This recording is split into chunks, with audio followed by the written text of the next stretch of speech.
Good evening, and thanks for joining us today at Keloland Media Group. We are mourning a man who brought you the news for more than 3 decades. Doug Lund has lost his year-long battle with bladder cancer. Lund's co-workers, including myself, remember him as a nice guy. Keloland's Tom Hansen sat down with a few of us to get our thoughts on his legacy and hear our favorite stories about Doug.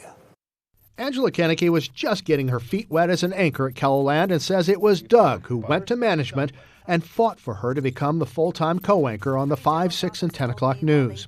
She remembers Doug as a father figure and a kind person. He really just was always there for me. That's what I remember, working side by side on the desk with him for all those years. He was always interested in my children.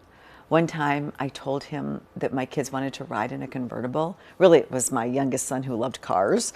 And he showed up at my house one evening in his convertible, he and his wife Linda, and they took the kids for rides in the convertible. And that was just so amazing. So he just always went the extra mile.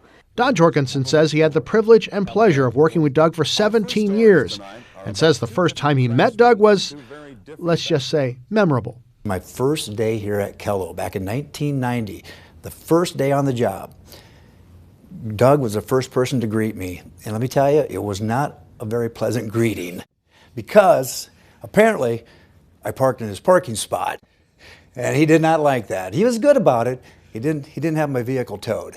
Steve Hemmingsen and Doug teamed up on the anchor desk for 25 years. Hemmingsen says their pairing wasn't really thought out, it just happened. But it turned into what many would think of as South Dakota's most iconic anchor partnership and a lifelong friendship. We, both of us, always were grateful for the viewers. Yeah. You know, it was a very nice ride for both of us. And Doug and I, we never had any we had philosophical differences that never grew to what's going on today.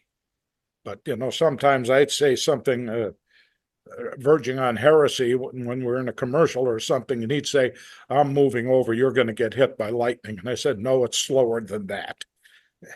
So things like that. You have lots of fond memories of your time with Doug. Oh yes, and he and Linda and in a lot of ways we were like family. Hemmingsen is retired in Inglewood, Florida, and says he will remember his friend, as he termed it, the humanity of Keloland, always seeing the best in people. I knew it was coming. I didn't know it was coming this fast, and kind of put you in touch with your own mortality. He and I were just a few months apart in age, which he used to rub in pretty liberally, by the way. He's about 7 months younger, I believe. So yeah, really, it was just a good friendship, a good working relationship, and just great times on and off camera.